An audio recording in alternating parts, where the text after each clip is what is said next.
네, 발표 잘 들었습니다. 오늘 이 토론자로는 우선 경희대학교 법학전문대학원에서 국제거래법 그 오랫동안 가르쳐 주신 박헌일 교수님이십니다.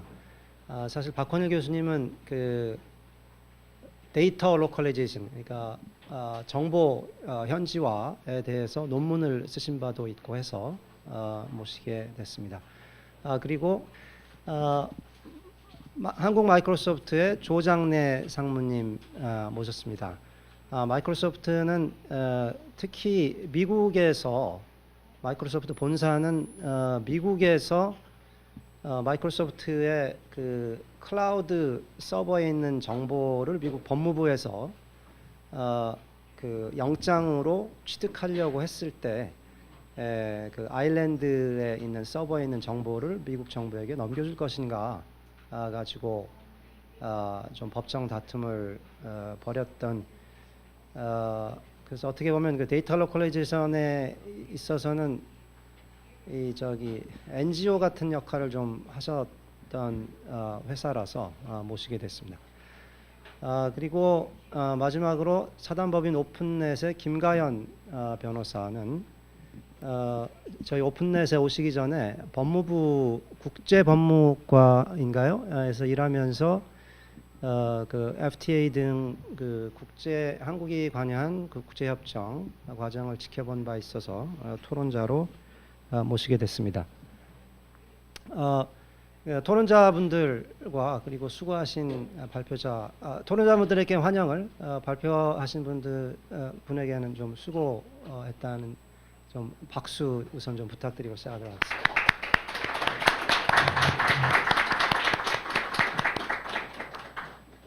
그러면 박헌일 교수님부터 시작하시겠습니다. 네.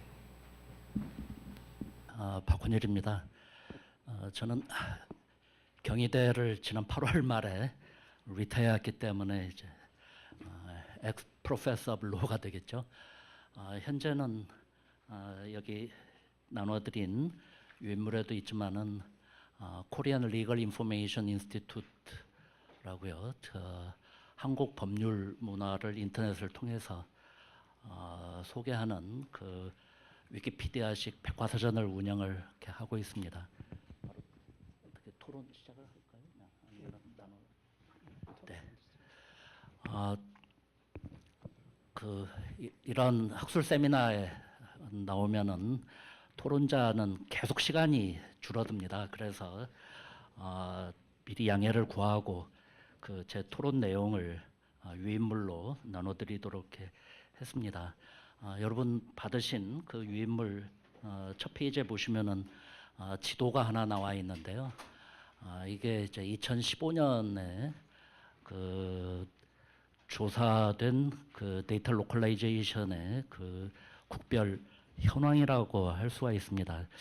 여기 이제 좀 특이한 것은 유럽 연합이 드facto 데이터 로컬라이제이션 그 지역으로 이렇게 표시가 되어 있는데 이것은 우리나라도 EU하고 그 개인정보의 자유로운 어떤 그 왕래를 위해서 지금 협상을 진행을 하고 있는 것으로 알고 있습니다.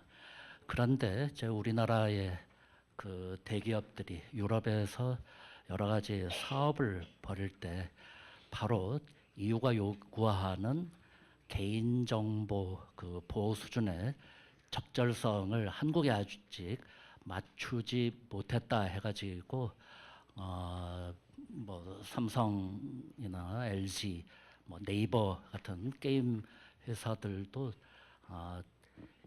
EU 주민들의 개인 정보를 우리나라로 가져와서 처리할 수가 없기 때문에 현지에 서버를 두고 있다고 그렇게 하더라고요. 그런 점에서 EU 같은 선진국들도 이렇게 데이터 로컬라이제이션을 하고 있는데 오늘 스피커 조슈아 멜처 씨가 그 이야기한 것처럼 데이터 로컬라이제이션의 이유는 10가지도 넘죠. 하지만은 이런 식으로 그 데이터 그 처리하는 서버를 국내에 둬야 한다고 하면은 일단 속은 시원하겠지만은 그 뒤에 따르는 그 문제가 녹록치가 않습니다. 어떻게 보면은 요즘은 NGO 그런 그 시민단체의 촛불 정서가 어떤 모든 이제 정치적 레토릭을 압도를 하고 있기 때문에 예를 들어서 구글이나 페이스북이 국내에서 많은 이익을 거두고 있음에도 세금을 안 낸다 그런 식으로 국민 정서를 부채질을 하면은 그거 안 되지 그 하는 그 국민들의 여론이 이제 비등을 한다 이거죠. 그러니까 그 멜처 박사가 지적을 하신 것처럼 이런 그 데이터 로컬라이제이션 이게 그 우리나라에서 시행이 되면은 크게 보았을 때 디지털뿐만 아니라 그 외에 그 무역이나 서비스 거래에 있어서도 위축이 되는 것은 불 보듯 뻔한 것이라 하겠습니다. 그래서 저는 뭐 클라우드 컴퓨팅까지는 이야기하지 않더라도 눈앞에 어떤 세금 문제 또는 여러 가지 그 규제 감독상의 어떤 그 편의성을 염두에 두고 이렇게 서버 현지화를 하는 것은 이제는 우리가 삼가할 때도 되지 않았나. 왜냐하면은 그 우리가 만일 그 지금 국회에 제출되어 있는 그 법안대로 이게 집행이 된다면은 저는 국격의 문제라고도 생각을 합니다. 중국이나 베트남, 인도네시아 같은 그런 줄에 서게 된다는 것이죠. 우리나라가 이제 디지털 강국으로서 사이버 공간에서도 국제적인 리더십을 발휘해야 되는데 당장 세금 좀 거두려고 또 규제 감독 편하다는 것으로 이런 그 국가 권력을 행사하기보다는 좀 판을 키워가지고 국민들이 편리하게 여러 가지 이득을 보고 나아가서는 국민 경제 발전에도 도움이 되도록 했으면 좋겠다는 생각입니다. 제 그 나눠드린 유인물 중에 제 요약문이 있는 것은 아까 사회자가 소개해 주신 것처럼 제가 발표한 논문의 그 앱스트랙트입니다.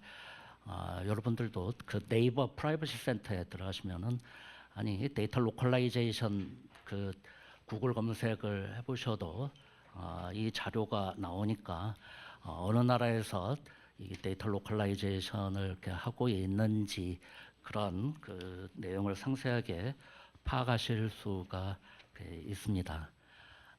그러면은 그 제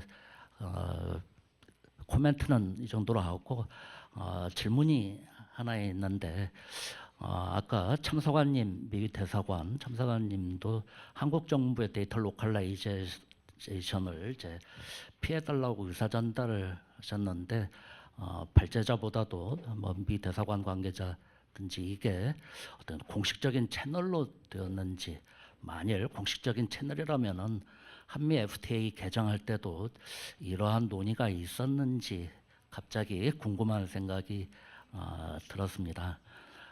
그리고 우리가 좀 거듭 생각해봐야 될 것은 이제 세금 문제인데요. 제 요약문에도 나와 있지만은 햄버거 이름 같은 게 들어 있습니다. 더블 아이리쉬 with Dutch 샌드위치라고요. 그러니까 우리나라가 세금을 거두기 위해서 이 데이터 로컬라이제이션 서버를 국내에 둬라 하더라도 이 다국적 기업에서는 어떤 수를 써서라도 이 피해 나갈 구멍을 찾는다 이거죠. 그러니까 이러한 여러 가지 그 테크니컬한 조세 절감 대책이 있는 한 이걸 정면 돌파하려는 우리나라 그 법안 이런 것들은 다시 한번 재고할 여지가 있지 않나 그런 마무리 말로 제 토론을 마치고자 합니다. 감사합니다. 네, 네, 그다음 예, 마이크로소프트 조정래 상무. 예, 바로 시작을 하도록 하겠습니다. 오늘 어느 한 경제신문에서 이 토론회를 소개하는 기사를 크게 쓴 걸 봤습니다. 제가 뭐 이 프린트를 해왔는데요. 사실 이 기사를 보고 난 다음에 제가 오늘 발언 내용을 좀 수정했습니다. 오늘 좀 강하게 발언을 해야 되겠구나 그런 생각을 하게 됐고요. 그 기사 못 본 분도 있으니까 기사 제목이 어떤지 알려주시고. 예, 기사 제목은 여당 의원 구글 서버 국내 설치법 발의에 미국 FTA 12조 위반 견제구 뭐 제목은 그렇게 나와 있습니다. 이 기사 요지는 뭐 조금 전에 설명드린 대로요. 이제 정치권에서 이른바 구글세를 도입하기 위해서 국내 서버 설치를 의무화하니까 그 미 대사관과 그 외국 기업 또는 그 시민단체에서 이를 반박하는 토론회를 연다는 겁니다. 이것이 이제 양국 간의 통상마찰을 일으킬 수 있다는 다소 자극적인 언급도 있고 하고요. 제가 이 기사가 어느 부분 틀렸다는 얘기를 하는 건 아닙니다. 그러나 이 기사가 담지 못하고 있는 진실이 있다고 좀 말씀드리고 싶습니다. 이런 질문을 한번 드려볼 수 있겠네요. 저는 마이크로소프트 사람이고 구글 직원이 아닙니다. 그럼 오늘 왜 이 자리에 있을까요? 구글은 국내 서버가 없고 마이크로소프트는 서버가 있습니다. 그러면 서버 현지화, 데이터 현지화 정책을 견지하는 한국의 정책이 클라우드 비즈니스에서 구글과 경쟁 관계에 있는 마이크로소프트 입장에서는 아주 좋은 거 아닐까요? 근데 저는 오늘 왜 이 자리에 있을까요? 여기에 대한 답을 제가 드리자면 데이터 현지화는 이 서버 현지화는 단순히 뭐 구글세라든지 세금 이슈 그 문제를 넘어선 겁니다. 이 데이터 현지화라는 이 정책 속에는 지금 우리 한국에 켜켜이 쌓이는 데이터 관련 규제 그리고 국가 간의 여러 무역 마찰이라든지 또는 불평등 이슈를 일으키고 있는 그런 많은 문제들이 쌓여 있는 그런 상징적인 하나의 정책입니다. 그 얘기를 좀 오늘 하고 싶어서 이렇게 나온 거고요. 이 데이터 현지화는 비단 공공부문뿐만 아니라 의료라든지 금융 그러니까 빅데이터 시대에 가장 핫한 산업이라 하는 곳에 다 걸쳐 있습니다. 오늘 제 발언의 요지는 굉장히 명료합니다. 우리나라는 지금 19세기 우리 선조들이 견지했던 그게 애국이라고 믿었던 그 세국주의를 이 데이터 경제 시대에 다시 불러오고 있습니다. 데이터 세국주의라고 요즘 많이 얘기를 하고 있습니다. 데이터가 이제 국경을 넘나들면서 새로운 산업을 끊임없이 창출하는 소위 말해서 4차 산업혁명 시대에 그리고 빅데이터를 기반으로 창발적인 아이디어가 자고 나면 여기저기서 샘솟고 있는 이 나라 저 나라 나라가 크든 작든 일어나고 있는 이 시대에 우리는 데이터를 대한민국 안에만 꽁꽁 묶어두겠다고 정부와 국회가 지금 나서고 있는 그런 형국입니다. 이러한 데이터 규제가 4차 산업혁명 시대의 선도국가가 되겠다는 국가 비전, 대국민 선포 다 기억하실 겁니다. 이거와 얼마나 이율배반적인지 얼마나 배치되고 있는지 그리고 우리 미래의 성장 동력을 얼마나 갉아먹고 있는지 그런 부분을 진지하게 토론하고 이야기하는 그런 목소리가 곳곳에서 지금 일어나야 될 그런 시기입니다. 그 중심에 바로 데이터 현지화라는 게 있는 겁니다. 현재 우리나라 데이터 규제를 저는 이게 한국 기업의 손을 들어줄 것이냐 외국 기업의 손을 들어줄 것이냐 이렇게 말하는 거 그건 진실을 가리는 거라고 생각합니다. 그는 애국심이냐 반애국심이냐 이슈가 전혀 아닙니다. 그건 본질을 흐리는 프레임이고 함정입니다. 그 얘기는 꼭 제가 드리고 싶고요. 그 근거를 어디서 찾을 수 있느냐 그건 아주 명확합니다. 불과 몇 달 전 8.3일 조치 문재인 대통령께서 대국민 선언을 합니다. 데이터 경제 활성화를 위해서 혁신을 하겠다고 약속을 합니다. 그런데 그 구상은 국내 데이터를 묶어두겠다는 데이터 현지화하고는 정면 배치합니다. 그는 결코 양립할 수 없는 겁니다. 근데 이 불일치에 대해서 치열한 논쟁이 있어야 되는데 조용하죠. 그나마 오늘 이런 자리가 있다는 게 참 다행입니다. 대통령이 이렇게 대국민 선언까지 했음에도 불구하고 우리는 정반대 길을 가고 있고요. 근데 그걸 애국심으로 포장을 하고 있고, 심지어 요즘 정부 우리 공무원 여러 관료 높으신 분들 만나보거나 또 언론에서도 그런 얘기가 나오죠. 데이터 주권이란 말이 설설 나오고 있습니다. 데이터 주권이란 게 과연 뭡니까? 내 데이터를 누구한테 맡겼는데 내 데이터를 내가 마음대로 못할 때 우리는 주권을 잃었다고 표현할 수 있을지 모릅니다. 근데 과연 그런 문제입니까? 우리는 평소에 우리 인터넷 많이 사용하면서 그 우리 데이터를 거기 맡기고 이메일 쓰고 그다음에 쇼핑몰 이용하고 다 하고 있습니다. 근데 왜 서버가 외국에 있다는 이유만으로 또는 조금 멀리 맡긴다는 이유만으로 우리 주권을 잃는 거로 그렇게 포장을 해야 되는 건지, 내 돈을 국내에 맡기면 내 돈에 대한 소유권을 인정할 수 있고 국내 아닌 외국에 싱가포르나 미국에 맡기면 나는 내 돈의 주인이 될 수 없는 겁니까? 그런 이상한 논리를 너무 자연스럽게 받아들이는 이 작금의 현실에 대해서 저는 학계뿐만 아니라 저희야 항상 저희 일이니까 목소리를 높이고 있죠. 그래서 미움도 받고 있는데 학계뿐만 아니라 지각 있는 사람이라면 이 부분을 지적을 해야 됩니다. 정부가 이제 데이터 규제, 특히 이제 데이터 현지화 같은 걸 얘기할 때 크게 세 가지 이유를 들고 있습니다. 개인정보 보호, 그다음에 국가안보, 경제적 이익 이런 건데, 개인정보 보호는 이걸 국내에 둔다고 해서 개인정보가 더 강화될 거라는 그런 믿음은 그런 맹신도 아니고 그냥 나태한 것도 아니고 뭐라고 해야 될까요? 그게 근거가 없습니다. 우리가 2014년 수없이 많은 카드 대란 사건부터 시작해서 지금도 끊임없이 일어나고 있는 데이터 유출 사고, 그게 국내에 있고 외국에 있고의 문제가 아닙니다. 어떤 조치를 적절히 취했느냐, 데이터 보안에 얼마나 많은 투자를 하느냐, 룰대로 하느냐, 이런 문제였거든요. 국가안보의 문제, 국가안보 글쎄요. 그 북유럽에 있는 그 발트 연안의 에스토니아 나라 알 겁니다. 거기는 국가안보 때문에 나라 전체의 공공 데이터를 딴 데다 맡기고 있습니다. 다른 회사에다가. 러시아에 대한 두려움도 있고요. 그 회사의 모든 데이터가 날아갈지도 모른다, 해킹 당할지도 모른다는 위험 때문에 나라 전체의 공공 데이터를 외국 회사에 맡기고 있습니다. 그러니까 국내 기업에 국내 데이터에 꽁꽁 묶어두면 이게 국가 안보가 더 튼튼할 것이라는 이 믿음 자체가 어디서 나오는 건지에 대한 치열한 논의가 필요한 때입니다. 경제적 이유, 뭐 구글세 얘기가 나오지만 그러면 우리는 왜 이런 생각을 못할까요? 그럼 우리도 그걸 활용을 해보자. 우리 중소기업이, 우리 역량이 있는 스타트업이 외국에 나가서 한국에 서버를 두고 외국에 한번 나가보면 그럼 똑같은 게 생길 수 있겠네. 우리도 경제적 이익을 할 수 있겠네. 얼마든지 가능하지 않습니까? 지금 데이터 현지화라는 거는 솔직히 국내에 있는 몇몇 이쪽 산업에 투자한 기업의 이익만 채워줄 뿐입니다.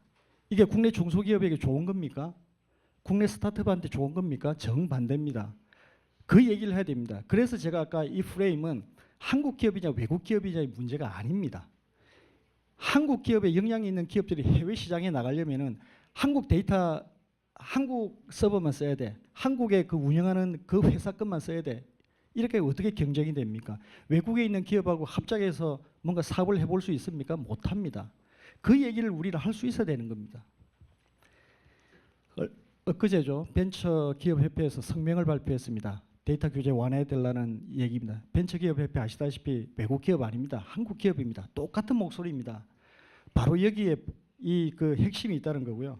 데이터 세국 정책을 벗어나자, 세국주의라는 게 굉장히 자극적인 표현인지 모르겠습니다만 이렇게 하자는 거는 여기 있는 외국 글로벌 IT 기업들의 배를 채우자는 게 아니고 바로 우리 경제, 데이터 경제를 가겠다고 기왕에 선언을 했습니다. 그럼 그 선언한 대로 바로 가자는 것이고, 그 다음에 데이터 생태계를 정말로 열어서 새로운 비즈니스를 만들어 나가자는 그 초석을 다지는 거 바로 그겁니다.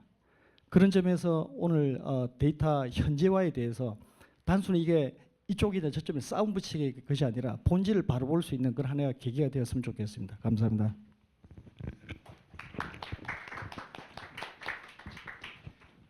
예, 감사합니다. 제가 아까 소개해드릴 때 마이크로소프트가 뭐 요즘 거의 프라이버시 분야 NGO 같은 역할을 한다고 말씀드렸는데 역시 이 강하게 말씀을 해주셔가지고 한국 기업들 뭐 네이버가 2012년도에 통신자료 제공 중단 선언하고 2013년도에 카카오가 카톡 감청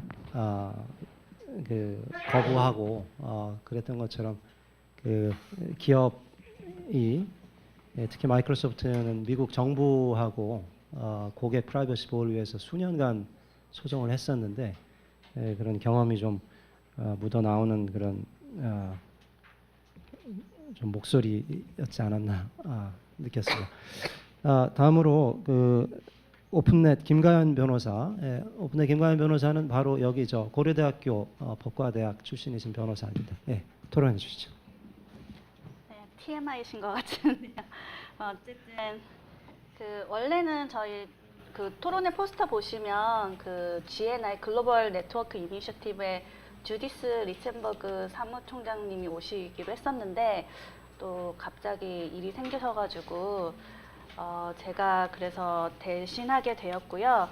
그리고 저희가 1세션 지금 이 서버 현지와 의무 법안에 대해서 의견을 낸 건 사실 오픈넷이 유일하고 그래서 이에 대해서 좀 토론회를 적극적으로 이제 저희가 준비를 했었고요.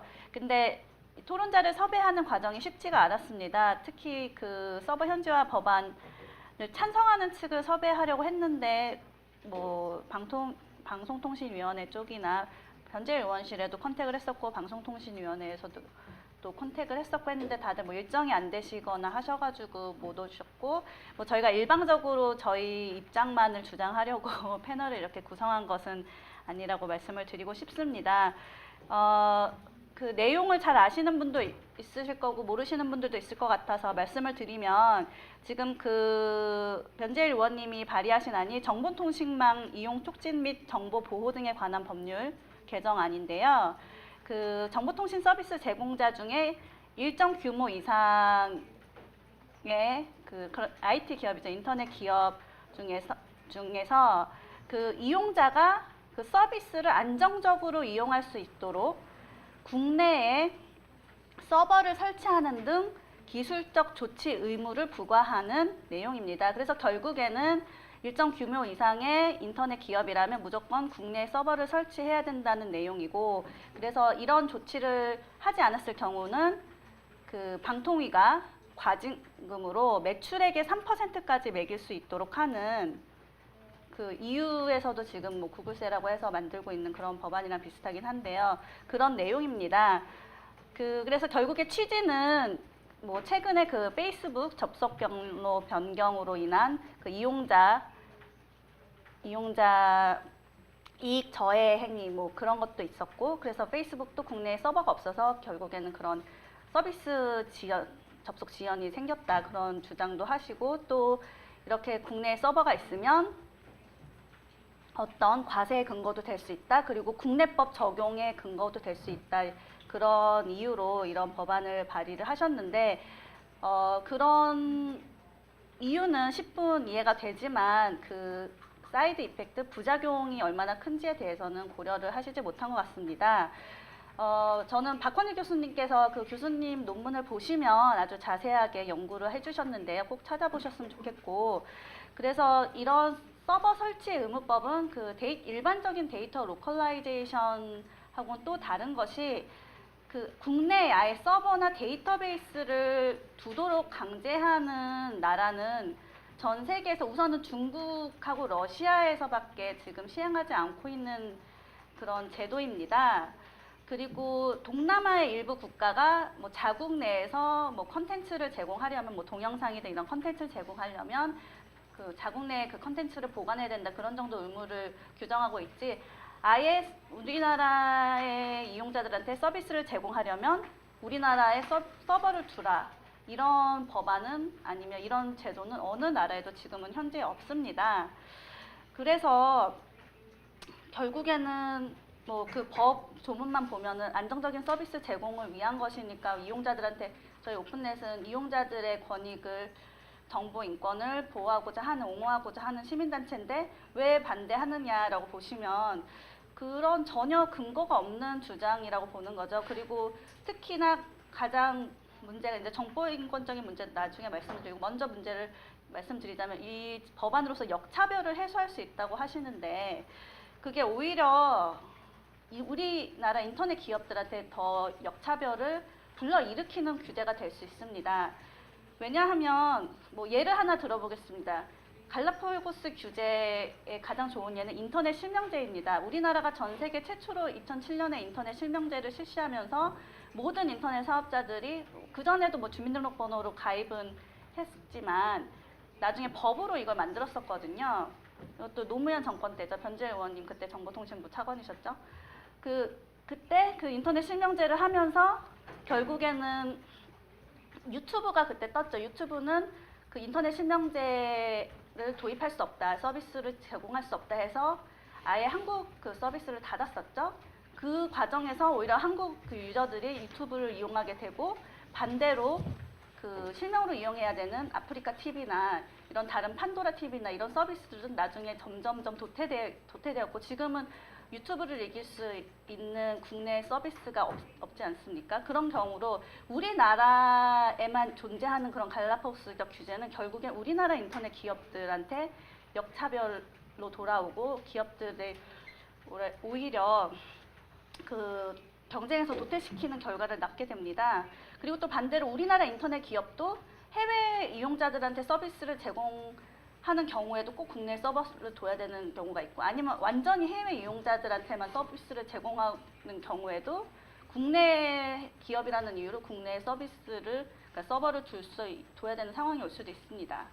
그리고 정보 인권 차원적인 문제에서 보면은 그 데이터 로컬라이제이션이 가장 큰 문제인데요. 그 결국에는 인터넷의 본질은 그 정보, 인포메이션이나 데이터의 자유로운 이동이죠. 어느 곳에 있든 세계 어느 나라에 있든 그 인터넷에 접속만 하면은 우리는 모든 정보를 다 볼 수 있습니다. 그런데 여기에 우리나라 정보는 뭐 외국 사람 볼 수 없어. 아니면 그런 반대로 외국의 정보는 또 우리나라 사람 마음대로 볼 수 없어. 그런 식으로 되면 인터넷이 그런 식으로 파편화가 되고 인터넷상의 국경이 생기면 결국엔 누가 인터넷을 사용하게 될까요? 북한 인터넷 사용하고 싶으신가요? 북한 사람들만 볼 수 있는 정보만 있는 그런 인터넷 사용하고 싶으신가요?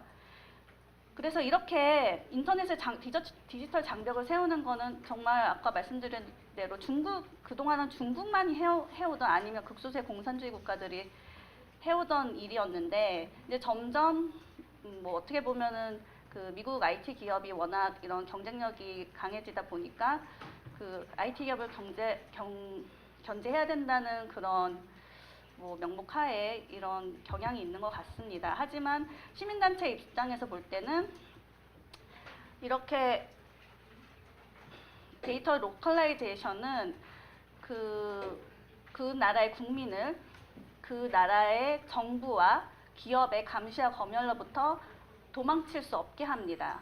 그러니까 예전에 카카오톡 감청 사태처럼 2014년인가요 벌써? 카카오톡이 우리나라 정부의 감시를 받을 수 있으니까 카카오톡을 쓰면 그래서 텔레그램으로 수백만 명의 유저들이 이동을 했습니다. 근데 텔레그램 서버가 우리나라에 있다고 하면은 결국에는 그 압수수색이 카카오톡과 똑같이 압수수색이 가능하니까 이동할 이유가 없는 거죠. 망명을 갈 수가 없는 거죠, 아예. 근데 우리나라가 민주국가고 자유민주국가고 자유로운 나라니까 괜찮지 않느냐 하지만 어쨌든 반대 입장에서 생각을 해보면 우리나라가 그럼 만약에 북한 같은 나라여서 그런 법이 있다고 하면 이건 얼마나 그 인권 침해적인 법이 되지 않을지 특히 중국의 예를 생각해 보시면은 명백하다고 보이고요. 근데 또 문제는 사실은 우리나라가 아주 자유로운 나라라고 생각하시지만 인터넷 규제에 있어서는 그렇지 않습니다. 우리나라에서 거의 세계에서 유일한 제도들이 특히 인터넷과 관련된 제도들이 많은데 이런 감시와 검열을 조장하는 그런 제도들, 뭐 정보통신망법상 임시조치 제도, 그리고 방송통신심의회 통신심의제도, 또 우리나라는 사실적시 명예훼손죄하고 모욕죄가 있기 때문에 인터넷상에서 조금만이라도 나쁜 말을 하면 그게 다 범죄가 되고, 그런 것들이 다 임시조치 제도로 삭제가 될 수 있고, 또 형사처벌을 받을 수 있고, 그리고 또 우리나라는 휴대폰 실명제, 각종, 그리고 그 청소년을 위해서 뭐 게임도 다 실명으로 게임을 해야 되죠. 나이 인증을 해야 되니까. 어느 나라도 이렇게 인터넷을 사용하는데 본인 인증을 하는 나라는 없습니다. 근데 그러면 어떻게 됩니까? 저희의 그 주민등록번호나 모든 그 민감한 개인 정보가 다 그 기업들한테 가게 되는 거죠. 그렇게 기업들은 그런 저희 개인 정보를 갖고 싶지 않아도 그런 우리나라에 그런 법들이 있기 때문에 보관할 수밖에 없습니다. 그러니까 당연히 개인정보 유출 사고가 많이 날 수밖에 없고요. 그래서 우리나라는 이렇게 어느 나라보다도 그런 인터넷 정보에 대한 감시와 검열에 대한 규제가 촘촘한 나라인데, 이런 나라에 또 서버를 놓고 우리나라 법 적용을 다 받아라 하면 그런 법 적용을 받지 않고 자유롭게 서비스를 쓰고 싶은 이용자들은 어떻게 해놔야 되는 건지, 그럼 그런 이용자들의 선택권을 뺏는 건 아닌지 생각해 볼 필요가 있는 것 같습니다. 그러니까 뭐 최근에 뭐 이재명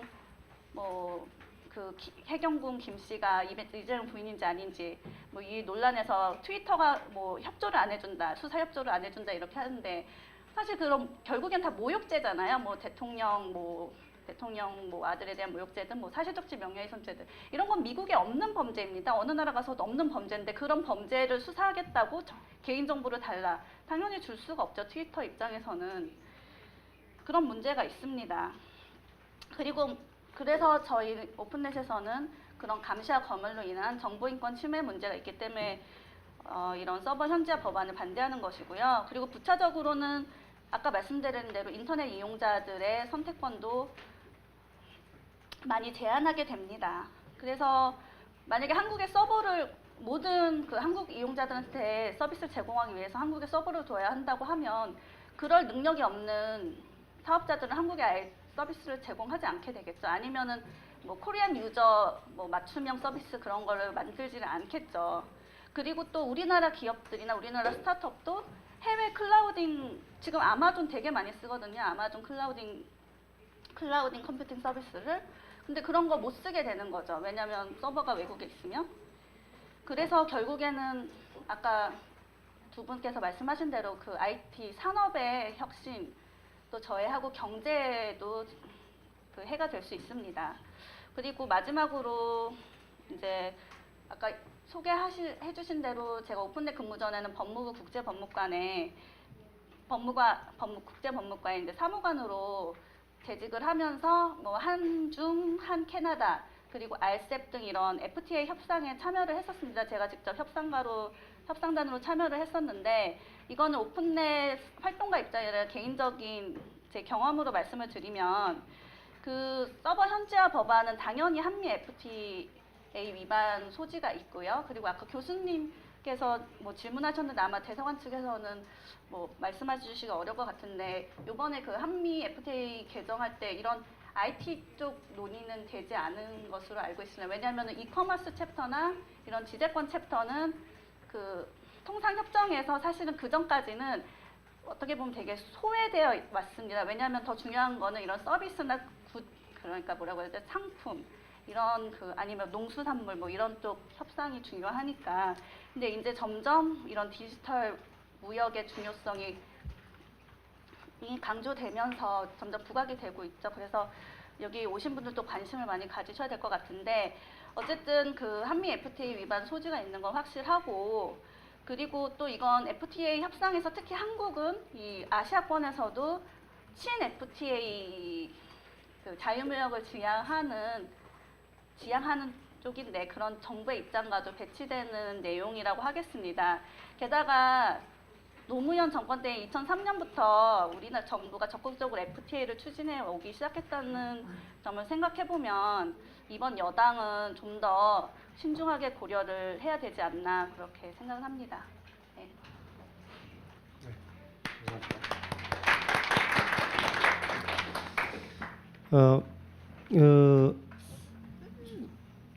지금 토론 들으셨는데, 곧바로 우선 오랜 시간 기다려 있었으니까 청중분들 질문 받고 그리고 또 패널 분들 말씀 듣도록 하겠습니다.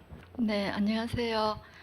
저는 사실 처음부터 자세히 이걸 좀 들었어야 하는데 앞에 이야기를 자세히 못 들어서 과연 제가 지금 질문하는 것들이 정확한지 약간 의문입니다만 지금 것들이라고 하셨는데 하나만 좀 해주십시오. 예, 다른 분들도 여러 가지 예, 말고요. 다시 또 기회를 드리겠습니다. 예. 네네네.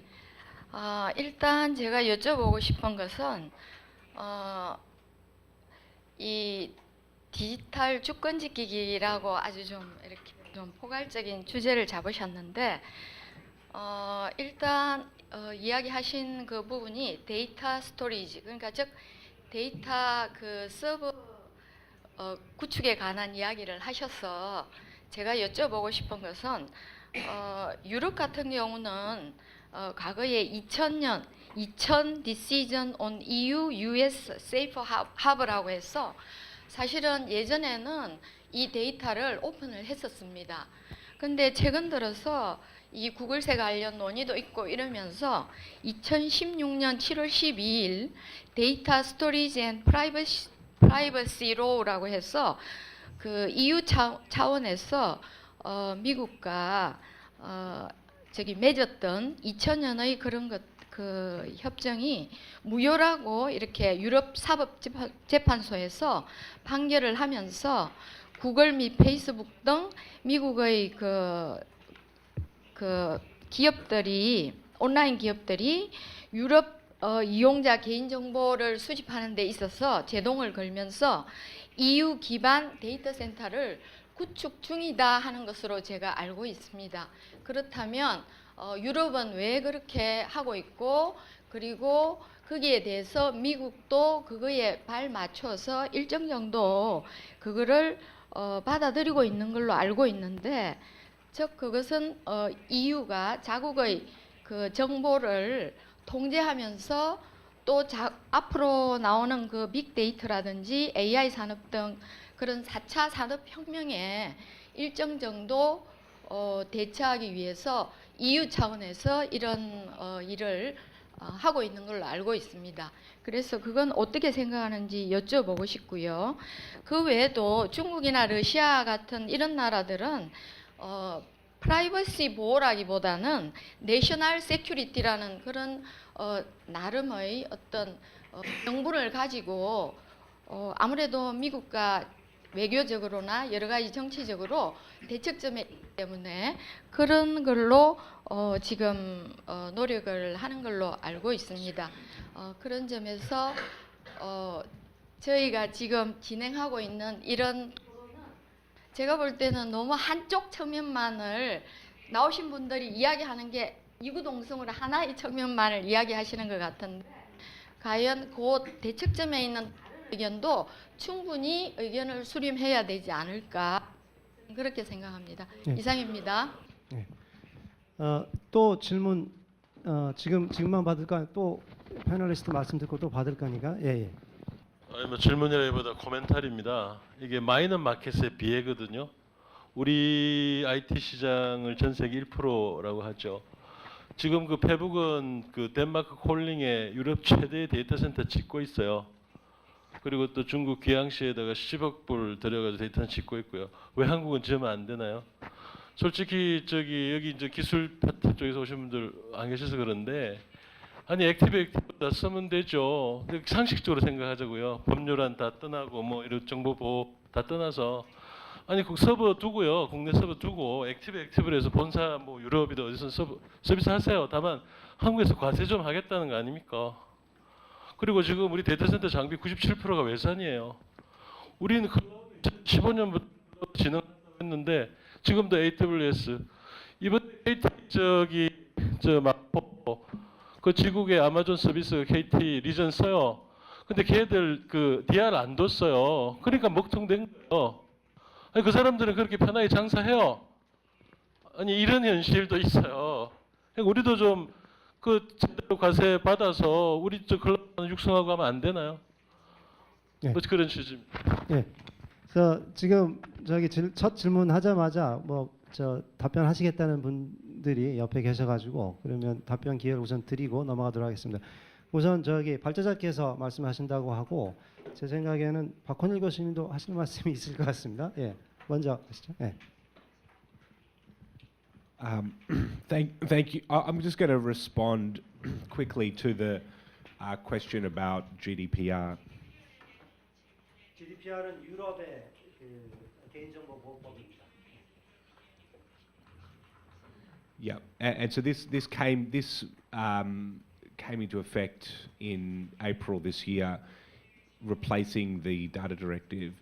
But with regards to the United States, there is a arrangement in place which superseded and replaced the safe harbour arrangement called Privacy Shield. So what happened was the safe harbour arrangement was effectively deemed invalid by the Court of Justice, which you pointed out. The US and the EU then renegotiated that agreement. It concluded and is Privacy Shield, and that governs and allows the free flow of personal data between the US and the EU.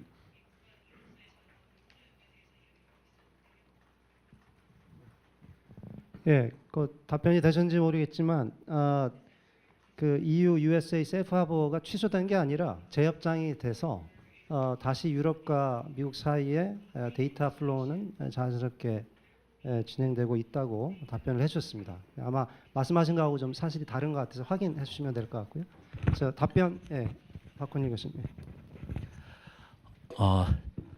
플로에서 그런 지적하신 건 당연하다고 생각을 이렇게 합니다. 패널리스트들은 좀 이제 균형된 관점에서 세미나의 성과물이 청중들에게 잘 전달될 수 있어야 한다고 생각을 이렇게 합니다. 그래서 제가 이제 요약문을 나눠드리도록 이렇게 부탁을 드린 것이 아까도 말씀드렸지만은 이 서버를 국내에 둬야 한다는 이유는 정말 10가지도 넘습니다. 다 뭐 근거가 있는 주장들이죠. EU 이야기가 계속 나오고 있는데 EU 의회 파르먼트 그 의장인 그 슐츠 나중에 이제 3인당 총재를 하다가 또 선거에 패해서 물러났습니다마는 슐츠는 아주 강력하게 주장을 했습니다. 왜 유럽 그 디지털 시장이 미국의 그 글로벌 자이언츠한테 이렇게 지배를 당해야 되느냐. 그러니까 뭐 여러 가지로 그 유럽 의회 차원에서 그 대응 방안을 마련을 이렇게 하느라 애썼죠. 또 하나 그 세이프 하버 원칙이 이제 EU 그 사법부 그러니까 EU 그 재판소에서 이제 무효 판결을 받고 이제 세이프 하버 룰이 아니라 프라이버시 쉴드가 시행이 되고 있습니다. 뭐 잘 아시지만은 그 오스트레일리아 그 대학원생이 미국의 이제 연수를 갔다가 페이스북 그 로여 그 교수한테 자기 개인 정보가 페이스북에서 어떻게 처리가 되고 있는지 질문을 이렇게 했는데 그게 미심쩍었다 이거죠. 개인정보 보호가 별로 이렇게 완전하지 않은 미국에서 자기 개인정보가 처리되고 있다는 것에 이제 문제를 표시하고 당연히 유럽에서 유럽 기준으로 자기 개인정보가 처리돼야 한다고 주장을 했죠. 그 결과 이제 세이프 하버 룰즈 고지하고 동의받아서 개인정보 처리하는 그 원칙은 이제 무효가 됐기 때문에 그 프라이버시 쉴드에 의해서 하지만은 미국 그 각 기업은 EU 기준에 맞춰서 개인정보를 한다는 걸 내세워 가지고 지금도 큰 문제 없이 그 이루어지고 있는 것으로 알고 있습니다. 중국의 경우에는 그 네트워크 안전법이 시행이 됐기 때문에 지금 뭐 미국뿐만 아니라 어느 IT 업체든지 중국에서 사업을 하려면은 이제 서버를 구축해야 되는데 우리나라도 그렇게 할 수가 있지 않느냐. 며칠 전에 KT 공동구 화재로 뭐 마비가 될 정도다 그런데 또 다른 각도에서 생각을 해보면은 그렇습니다. 뭐 내비게이션을 하나 보죠.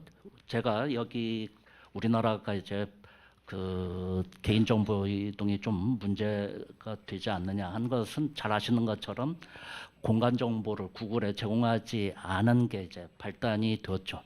그 결과 어떻습니까? 내비게이션 우리나라 그 국산차에 장착된 것은 문제가 없는데 외제차에 있는 내비게이션은 우리 기대에 훨씬 떨어지는 걸 아실 것입니다. 그건 왜 그럴까요?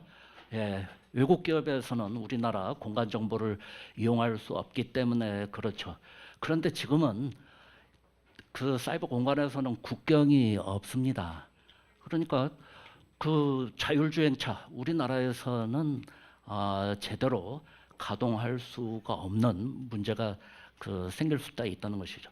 자율주행차뿐이겠습니까? 앞으로 4차 산업혁명에 뭐든지 우리나라에 오면은 바로 아까 김 변호사 말씀하신 것처럼 갈라파고스가 된다는 것이죠. 우리가 잘한다면은 우리끼리 잘 살 수도 있겠지만은 우리나라가 모든 면에서 외국의 어떤 교류나 또 무역 거래를 활성화하지 않고서는 경제가 정말 한시도 지탱하기 어려운데 그런 갈라파고스 규제는 우리 논리에서 빼야 하지 않을까 그런 생각이 들고요. 끝으로 제가 질문을 했던 것은 오늘 신문에 아주 자세하게 나와 있네요. 그래서 뭐 그런 사항은 오늘 조간신문을 이렇게 보시면은 될 것 같고 뭐 미국 대사관이 공동 주최했다고 해서 이것이 미국 어떤 영향력 하에서 이런 세미나가 하는 것은 아니고 거듭 말씀드리거니와 그 로컬라이제이션 해야 될 이유는 많지만은 그럼에도 불구하고 우리가 할 수 없는 것 한 가지 비유를 들겠습니다. 해외여행 자유화됐죠. 우리나라 국민들이 해외 나가서 돈을 얼마나 많이 씁니까? 항상 관광 수지는 적자입니다. 그럼에도 어느 누구도 이제 해외여행 몇 차례 이상 할 수 없다. 그런 규제 법안 발의하지 못하죠. 그것은 해외여행을 통해서 우리 국민들이 크레딧 카드 돈 쓰는 것 몇 배로 배우는 것이 많다는 것입니다. 그러니까 그 사이판에 태풍 불었다고 그 좁은 섬에 우리 국민이 1,800명이나 단 며칠 동안 그렇게 머물렀던 걸 생각을 하면은 그 어떤 CIQ로 국경이 있는 사람의 이동 말고 어떤 데이터의 그 보더리스한 이 사이버 공간에서의 이동 이것을 규제를 하려고 든다면은 엄청난 부머랭으로 오리라는 것을 우리가 충분히 예상을 하고 그런 우려는 근거가 있다는 말씀을 드리는 것입니다.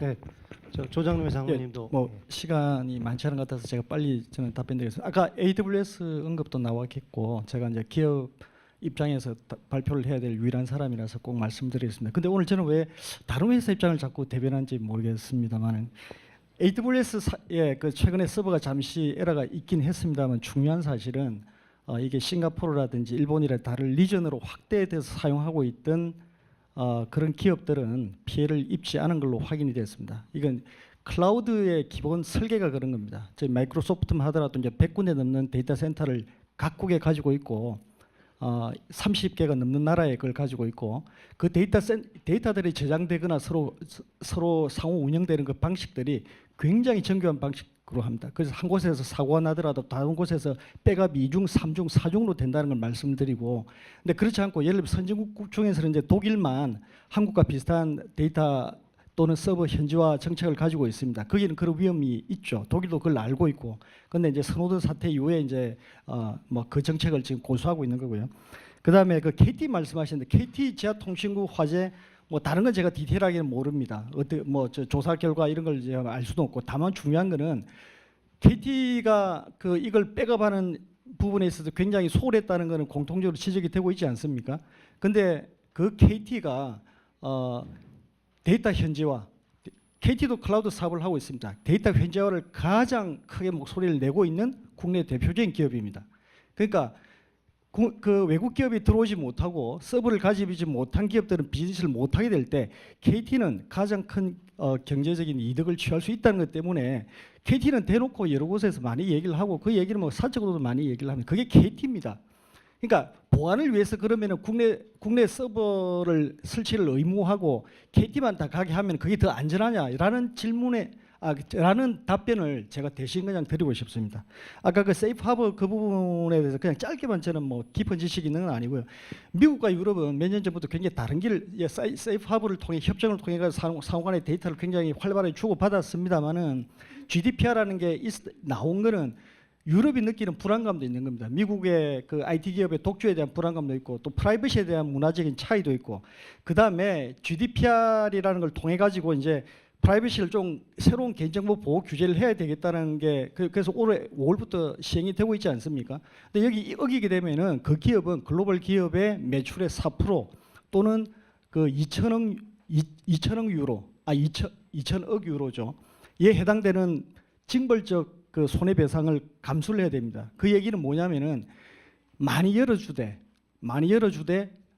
어겼을 경우는 세게 징벌하겠다는 겁니다. 근데 그런 새로운 프레임을 가지고 나가는 상황에서 미국하고는 기존의 세이프 하버 구 프레임으로 맞출 수 없는 부분이 있었기 때문에 그게 조금 벗어난 거다. 저는 그렇게 이해하고 있습니다. 이상입니다. 예,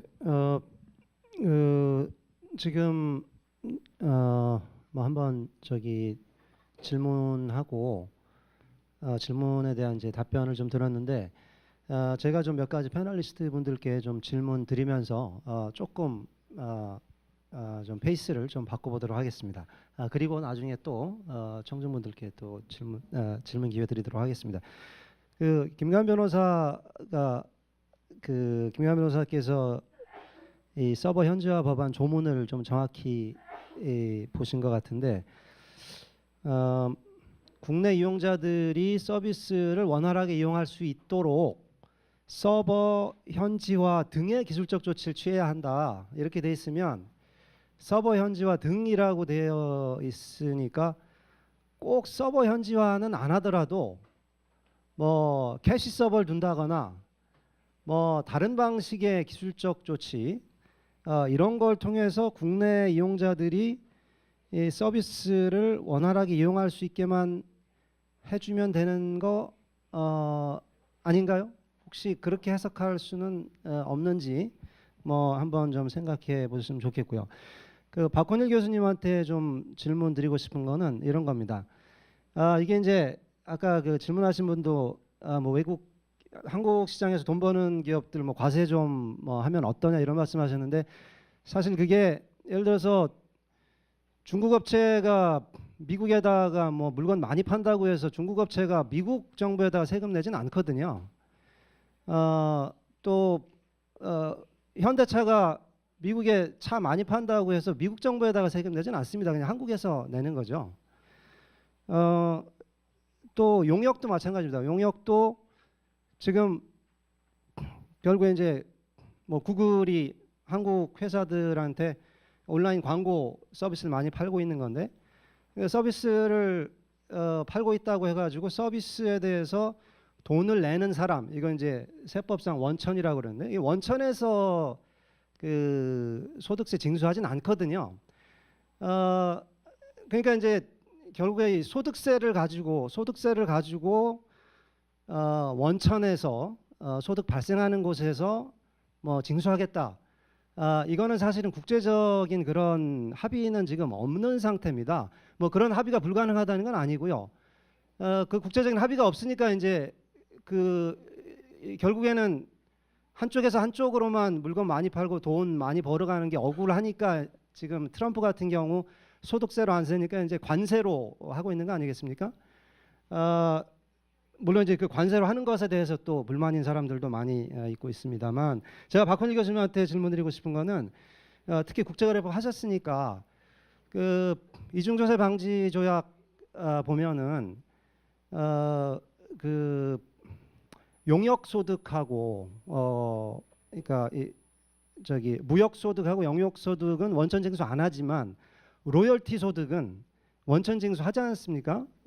지금 뭐냐면은 로열티 내는 사람이 그러니까 로열티 버는 사람이 자국에서 세금 내는 게 아니라 로열티를 내는 사람이 로열티 내는 국가에다가 그 로열티 버는 사람의 세금을 버는 사람의 세금에 해당할 액수를 그 원천의 정부에게 내도록 하고 있거든요. 그래서 그런 거 보면 그런 식으로 기업이 자기 물건이나 자기 용역을 사주는 나라에다가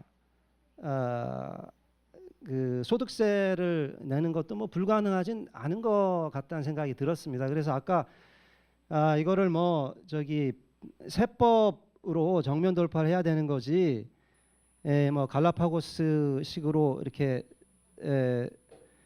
서버를 서버를 국내에 두도록 하는 이런 걸로 해서는 안 된다고 말씀하셨는데, 그 세법으로 정면 돌파한다는 게 혹시 뭐 그런 것들을 염두에 두고 계신 것인지 뭐 그런 게 궁금해서 좀 그 질문 드리고요.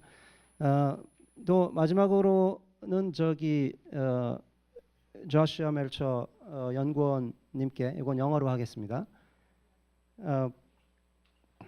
So there were a couple slides toward the end of the presentation that you didn't have time to elaborate upon.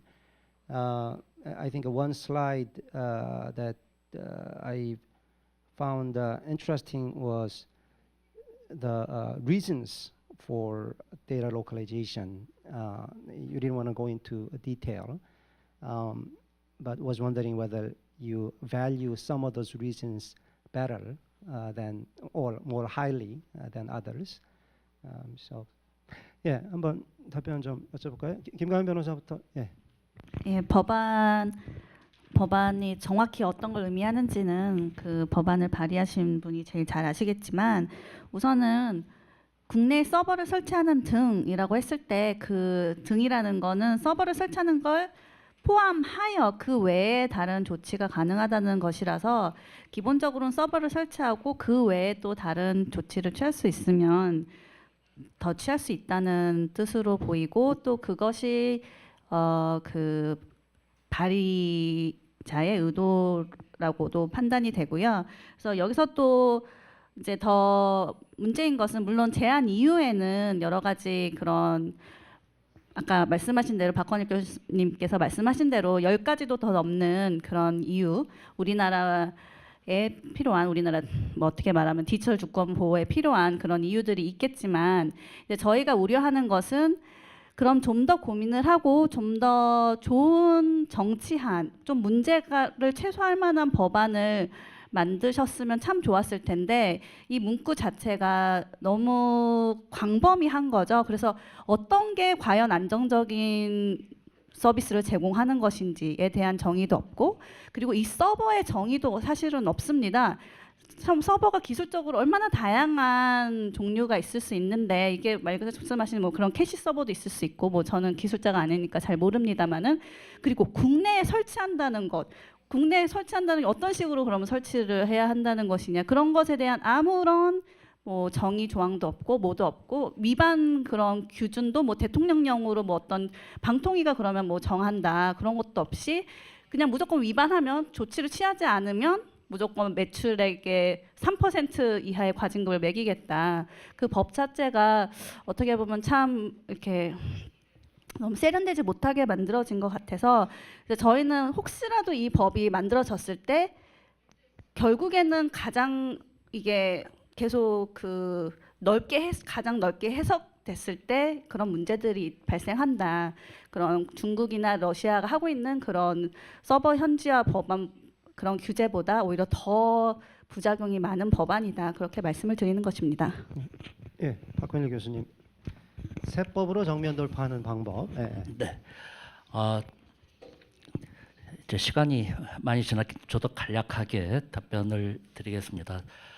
제가 세법 전공자는 아니고 국제거래와 관련된 세금 참 루폴이 많습니다. 제가 간단히 말씀드렸다시피 구글의 경우에는 더블 아이리쉬 위스 더치 샌드위치라고 이렇게 했는데, 사회자가 지적을 하신 그 지재권은 미국 국을 본사 가지고 있는 게 아닙니다. 해외 그 자회사에 넘기고 그 자회사는 미국과 그 이중과세 방지 협정을 맺은 나라에다가 두어서 여러 가지로 그 세금 그 절감 대책을 취하고 있죠.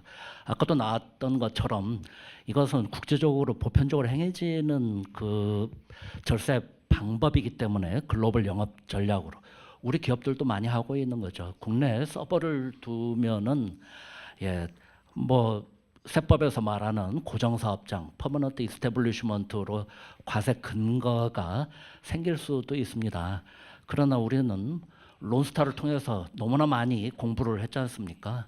얼마든지 그 세금을 덜 내는 쪽으로, 그리고 법원에서도 인정을 했다시피 합법적으로 그런 절세 대책을 취하기 때문에 이 그 정면 돌파하는 강공법이 오히려 그 또 그런 빌미를 제공할 수 있다. 그것보다는 이 EU가 아까 말씀드린 것처럼 우리보다도 더 그 이 로컬라이제이션의 필요성을 많이 느끼고 있음에도 EU 차원보다도 그 각 회원국 단위로 하는 것 이런 것을 좀 배워서 우리나라가 다른 나라에 책 잡히지 않으면서도 이런 그 대응책 마련에 있어서 좀 현명한 지혜를 발휘하는 게 좋을 것 같습니다. 그리고 그 김가인 변호사 소개하시는 것처럼 이건 좀 국제적으로 좀 세련되게 만들 필요가 있다. EU하고 협상을 놓고 제가 이제 그 우리나라 개인정보의 그 수준의 적정성에 관해서 뭐 영역 작업도 하고 보고서도 만들고 그랬지만은 이런 것을 거두절미하고 기술적 조치만으로 규정을 했을 때 여기에 파생되는 문제에 대해서는 우리보다도 훨씬 이쪽으로 경험도 많고 그 여러 가지 그 사례를 알고 있는 이유에서 우리나라의 이 법제가 EU 기준으로 적정하지 그러니까 appropriate level이 아니다라고 그 할 수 있는 그러니까 이건 FTA 문제가 아니라 현재 국가적으로 수행하고 있는 그런 대EU 협상에 있어서도 암초가 될 가능성이 있다는 그 말씀을 드립니다. 조시. Look, yeah, I guess to back into the question, you know, I think one thing's clear. I hope from the presentation and all the panelists' comments today is that there are generally not very good reasons for requiring or forcing data centers or servers to be built in a particular country. When you think about a data center or a server, it's simply a piece of hardware. It doesn't generate a lot of jobs. You know, data centers, once they're built, essentially run themselves. And the key question, I think, for any country is how do you maximize access to the most efficient, cost-effective, cutting-edge digital technologies? And if you have efficient interconnection systems, competitive telecommunications markets, it should not matter that much where data servers or facilities are located. Requiring, you know, trying to get at the tax issue through requiring a server is just frankly silly. You know, it clearly has not been thought out. There are multiple ways of getting at the taxation issue which do not require a server to be located in Korea. And if one thinks about this for half a minute, it would become very clear. There are lots of reasons governments think about requiring data to remain in a country. Some are completely understandable. Privacy is an obvious one. But there are other reasons which are often confused. Cybersecurity, I think it's increasingly needs to be understood that you create greater vulnerability when you force data into a single data location than when you rely on disaggregated data centers provided by the best in the business. You often really require data to be localized because governments want control over that data for censorship reasons, because they want to monitor the data and the like. And so these are good reasons to resist them. And really the key challenge, I think, for governments thinking about this is they have legitimate domestic regulatory goals. So they may have taxation legitimate goal, understandable. This is not a Korean issue. Australia's looking at this. The EU is looking at this. You want to have strong privacy protection. How do you go and achieve that? The key challenge is how do you do that while minimizing the impact on cross-border data flows? You want to maximize the opportunities, minimize the costs while achieving these legitimate regulatory goals. And in most cases, forced data localization, forced serveralization is just the wrong policy. 예, 참고로 지금 UK 그러니까 영국에서 이제 구글 텍스라는 걸 만들었는데 구글의 그러니까 서버가 국내에 없어서 과세를 못하는 그 부분을 해결하려고 하는 게 아니라 현재 세법상 세금을 내야 되는데 그 조세피난처에 회사를 옮기는 방식으로 세금을 절약을 하게 되는 경우에 영국에서 냈어야 되는 세금이 이만큼인데 그만큼을 다른 데다 내는 게 아니라 지구 어느 나라에도 내지 않게 되는 이제 그런 상황일 경우 영국에서 냈어야 되는 세금의 얼마큼을 이제 과세한다, 그런 방식인 것으로 알고 있습니다. 그래서 지금 서버 위치 문제하고는 조금 다른 문제가 아닌가 생각을 합니다. 질문 받도록 하겠습니다. 그 아까 박현일 교수님이 얘기하셨는데 그 미국 대사관 그 경제청사관 분이 얘기하신 그 내용이 미국의 공식 채널인지에 대한 답이 지금 아직 안 나와서 일단 그거 요청드리고요.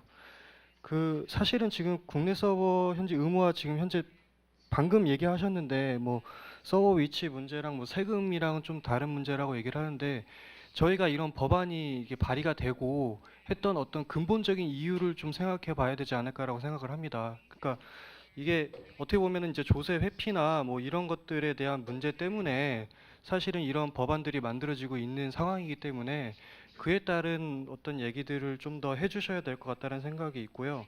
아까 얘기하셨던 갈라파고스 문제도 얘기를 하셨는데 그것도 뭐 인터넷 실명제를 얘기하셨는데 그 유튜버가 뭐 우리 국내 사업자들보다 훨씬 더 더 잘 나갈 수 있게 됐다라고 하는데 사실 그거 반대로 뒤집어 보면은 그 국내법을 외국에서 지키지 않아서 그렇게 된 거지 않습니까? 그러니까 그런 식으로 해서 역차별이 나는 것들을 좀 얘기해야 될 것 같고요. 국내 서버를 국내 설치 의무화를 뭐 하지 않는다. 이거를 반대로 뒤집으면은 결국에는 우리나라의 데이터가 외국 서버로 가야 된다. 이렇게도 해석이 될 수 있거든요. 이걸 반대로 뒤집으면. 그러면 여기에서 오는 국민들의 어떤 그 정서적 그런데 그거 반대로 예. 뒤집으면 인터넷 실명제를 국내에 계속 유지해야 한다, 그 말씀하시는 것도 아니죠. 아니잖아요. 그 원인에 대해서 얘기를 해야 된다는 거죠. 그러니까 차라리 이 점에 대해서 얘기를 하려고 했으면 우리나라의 규제에 문제점이 있기 때문에 그걸 바꿔야 된다고 얘기하는 거지. 그것 때문에 여기에 강성하고 뭐 이런 것들은 역차별 문제를 얘기하고 있었기 때문에 좀 약간 지금 상황에서는 약간 맞지 않다라고 제가 생각을 했던 거였고요. 네, 잠깐만요. 예. 우선 계속 참사관님 말씀하신 거에 대한 언급이 계속 나오고 있어서 조금만 정리하면, 참사관님이 말씀하신 것 중에 어느 부분이 공식 입장인지 확인하시겠다는 거죠? 그 아까 전에 얘기하셨던 그 국내 서버 설치 의무화 반대를 요구한다라는 네? 말씀을 하셨잖아요. 뭐라고 요구한다? 정확한 워딩은 데이터 현지화를 피해 줄 것을 요구한다. 현저하지 네. 않을 것을 요구한다. 네, 예, 예. 그 멘트에 지금 대해서. 저기 대사관에서 나오신 분들이 지금 계셔가지고 네. 참사관님 말씀하시는 게 미국 대사관 입장으로 보면 되는지에 대해서 확인 좀 해주시면 감사하겠습니다. So, if I understand the question correctly, and please correct me if I'm going off.